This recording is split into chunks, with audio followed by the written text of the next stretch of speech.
भाली ठंडा बयाल आ गए देता हेलो। हमरा बुला के कहाँ चल गई नी? 5 मिनट ले तो आर इंतजार करनी और 6ठा मिनट में मुझे से निकल गई नहीं बुझलू। ठीक बा, आज के बाद हमरा से बात मत करिए। जानू जानू जानू सुनो ना।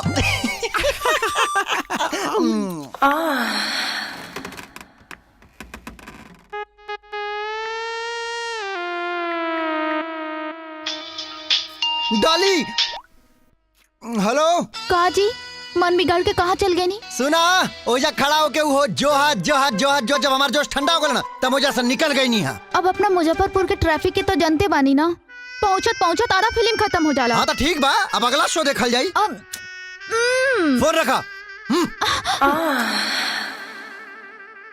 ओम जय कट्टा देवा, जय हो कट्टा महाराज। उस्ताद जीवन के आखिरी सांस तक हम हार नहीं के मानब। कसम इस सल्तनत के सिंहासन के राउर अधूरा सपना हम जरूर पूरा करब। रोक उधर, तोरा के तोर पीछा मिल जाए चढ़ा चढ़ा।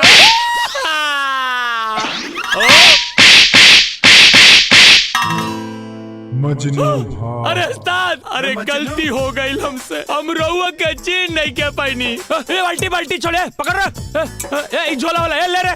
उस्ताद राउर खातिर सिंहासन फपक के रोत रही। बहुत अच्छा कहनी उस्ताद आके। मजनून हमार पाप के प्रायश्चित आज हो गई। अरे जे सफलता हमनी के गुंडा बन के न मिलल वो हमनी के आज भिकमंगी में मिल गई। कृष्णबा के अड्डा के आज मालूम हो गई। अब आरती के सामने ओकर भेद खुली। जहिया हमार किस्मत ब्रह्मा जी लिखे बैठल हुई है ना, ओ दिन पक्का बहुत टेंशन में रहल हुई है। यही से पूरा दुनिया का टेंशन हमारी किस्मत में लिख दिल बना। अले ऐतन काहे कहतला मलदबा? अले वो तीनों हमनी ते भौदाई हवे यार। अरे भौजाई ना है सरे, हमरा मौत के दवाई है सब। अरे भगवान, अकेले रहली है तो हम संभारियो लेत रहनी है। अब तो तीनों के गठबंधन के सरकार हो गई बा यार। किसना आइडिया यार, तीनों में फूट डाल दा, सरकार गिर जाए। अले हाँ मलदबा, तीनों में कला दा धगला, खत्म ही कल दाई लपना। आइडिया। हेलो हाय जानू, एगो खुशखबरी बा हो। काहे 3 महीना वाला शपथ तुरंत निका? अरे ना, एक्चुअली हम सोचत रहनी है ना कि तोरा सहेली लोन के हस्बैंड ऑफिस से आ गए बा लोग, तो हम ऑफिस से छुट्टी ले लेता नहीं। अच्छा काहे? वैसे ना कि तोरा सहेली लोन के हस्बैंड और हम आज सब जनी सहेली सहेला मिलके एंजॉय कइल जाई। अरे वाह, रउआ हमरा सहेली के हस्बैंड लोग से मिलब। बिल्कुल मिलब। ए जी रउआ बहुत अच्छा बानी। हाँ, लेकिन अपना सहेली लोगन से कह दिया कि अपना हस्बैंड के साथे आई लोग, हम 12 से बाहर पहुँच जाए ना। ओके यस। अब देखिए महिला पार्टी में कैसे हड़कंप मचाता। देखा तो नहीं दिया फोन आई, पक्का फोन आई। तू देखिए अबे फोन आ गई। हेलो। अच्छा सुनी ना, वो निशा के फोन आयल रहल। अच्छा? उनकर हस्बैंड हमनी के मिले खातिर बुलावले बाड़े। हाँ ठीक बा, चलल जाई, लेकिन जाए के कहाँ बा?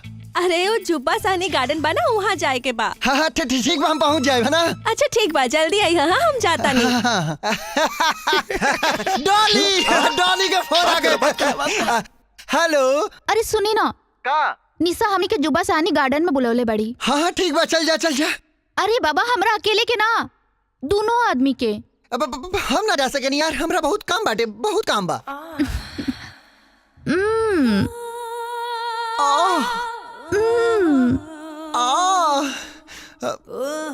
अब ठीक बा, हम पहुंच जाए। फोन रखो। ठीक बा।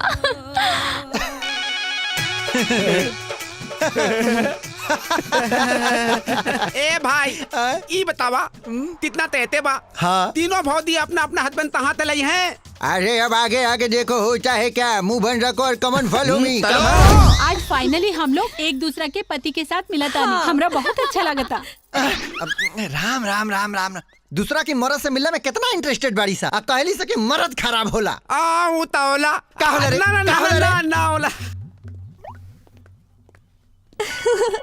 अरे हमार पति के फोन आ गई। हेलो जानू एक काम कर ना, गार्डन की गेट पे आ जा ना, हम 2 मिनट में पहुंच जाइबे। काहे का भाई?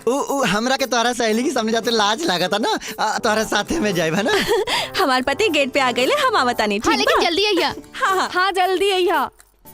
गाइल अब शुरू हुई मिशन 1 रजाई 3 लुगाई।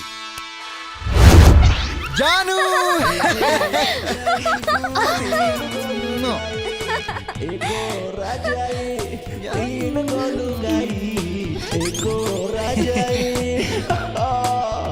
डॉली ये हमार हस्बैंड हुवन। हेलो। अच्छा हमार हस्बैंड के हमरे पहचान कराओ तारू। वाह ई का बकवास करताड़ू? दूसरा का पति के आपन पति कहताड़ू, तो के शर्म नहीं क्या हुआ? अरे बेशरम तो तू हो तू। ये हमार हस्बैंड हा, समझी? ए मैडम के हो तुम? अच्छा रहुआ हमके नहीं के चिनत, राउर मेहरारू है डॉली। कैसन बेहुदा बात करताड़ू? अरे हम तो निशा के पति हैं, है ना निशा? और कैसन बात करताड़ू के सुनी त का कही? अब तू कैसन गिरल लड़की के संगे दोस्ती कर लड़ुआ? अरे गिरल लड़की के संगे खड़ा भइल हमरे शान के खिलाफ बाटे। तू दोस्ती कैले बड़ू तो तू निभाव, हम जाता नहीं, हमरा से बात मत करिया। हाथ थू बात। अरे सुने ना सुने, सॉरी। अगर हमरा पता रहत कि तू इतना गिरी हुई औरत हुआ तो हम तोहरा आपन सहेली कबो न बनौती, कबो नहीं। अच्छा एक तो हमार पति पे जंतर मंतर मार के हमरा पे तो क्या बात है? अगर हमरा के पता रही तो ऐसी होवे तो हम तोरा जैसे औरत के कबो सहेली न बनाती। सहेली बनत हमार सैंडल। तू माय फुट। ए रुक, बोल। आरती के आवेदा ओकरा के बताई तोहार गिरल हरकत। अरे चल। मैडम खोली क्या बोतल। इलाहल तबला नंबर 2। अरे तो तलवा मिशन 1 सक्सेस हो गई। दूसरा नंबर निकाला सा।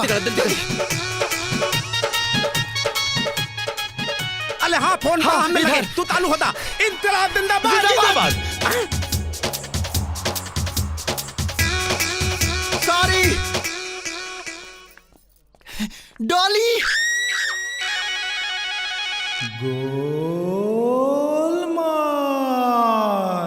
जानू हमरा के में लेट हो गया, सॉरी। चलो तोरा सहेली से मिल जाओ। अच्छा रहुआ हमरा के पहचाना तनी हम के है? हाँ? कैसन बात करता रू? अरे तू तो हमारे जाने बाहर जाने तमन्ना जाने जिगर हमार मेहरारू हो, हम तोरा के ना पहचानब। अच्छा तो हुआ का भाई, हुआ का है ना पहचाननी? कहाँ? हम तो अभी आवत नहीं। हाँ रहुआ सच कहा तनी? सच में कसम से हर जगह ताड़ू कितना एकदम फर्स्ट क्लास शाहरुख खान नियर बन के आयल बनी तोरा सहेलिन के इम्प्रेस करे खातिर। नाम डाली उस सहेली और सहेला के। काहे का भाई जानू? अपने तो खुद गिरल बिया और हमरा के उल्टा सीधा बोलतिया। अरे वो तो ओकर हस्बैंड वो भी हमरा के उल्टा सीधा बोललस। कहाँ बात करता रू जानू?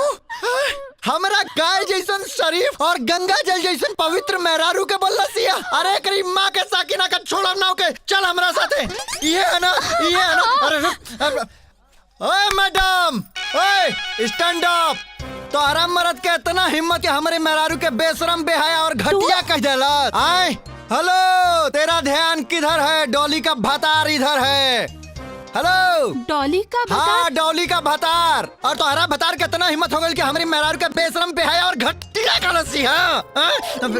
घटिया के घटिए बोलल जाई ना। देखी देखी कैसे बड़बड़ करत है। ए, तू अपनी मरद का अभी बुलाओ अभी के अभी। बुलावा कैसे बुलाए उता?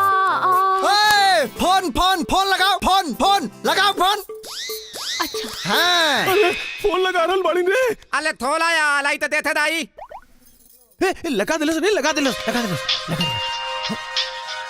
हेलो, नो पुसुर बात होगा ऑन द स्पीकर। हाँ घंटी बजाता। तातली। अरे ये टेप और ये कृष्णा। अरे कहाँ बड़े रे? ते कौन बोलता है रे हमरे मेहरारू के फोन से? अरे हम डॉली का भतार उर्फ उसका हस्बैंड बोल रहा हूँ। कहाँ भाग गई रे? अच्छा वो घटिया औरत के महा घटिया पति। अरे हमरा के तोरा सामने गरिया बता, तू चुपचाप सुना तारे रे। अगर हमारे सामने होत ना तेकर मुंह तोड़ देती मुंह। अच्छा तो हम का हाथ में मेहंदी लगा के बैठा बानी का? अरे लाले, अगर मरद के बच्चा बड़े तो हमारा सामने आके दिखाओ। तोर चमड़ी ना उधर दानी ना तो हमार नाम। हाँ हमार नाम ना। हाँ अरे आगे नी ना तो सीधा गोली मारब गोली। अरे चुप कर रे मऊगा के औलाद, ते का गोली मरबे हमरा करे। चुप सरवा। अरे ये क्या बात है? समझते क्या अपने आप को? मेरे बेटे को ये बोल दिया, तू अपने बेटे को दे देख पहले। हाँ सुन, तू एक कमीनी का छोड़िया मत, और हम एकरा कमीना हस्बैंड का ढिक का क्या होता नहीं। अरे जा जा भी उतारी। हाँ, देख ले इसका वो कमीना के देख। अरे त्याना करके तू हो। अरे आई बड़ी तीन गोलू गाई एको राजाई। ए देख के चल। टेंशन खत्म। तो तलवा मिशन 2 कामयाब हो गई। तीसर का निकालो जल्दी से। और सुना सा, अगर कोनो गड़बड़ भइल तो इतना जूता मारो, तैयार इतना हैं। जूता मारो कि 7 पुस्त गंजा बन के पैदा हुई। हाँ मल्दे। मार लिया सा ना। ओके दादा बेशरम हो गइल बड़ तू। मामा जी, ए रवा सामने हमरा के थप्पड़ मारलन, रवा कुछ ना बोलनी। हाँ तो का हाँ? का कही, जब मेहरारू गलती करी तब मर्द ओकरा मारबे नु करी। तारो मामी के गलती पर हम मारत रहनी है। चल जा अंदर, आज के बाद ये सब मत करियो। चला जा।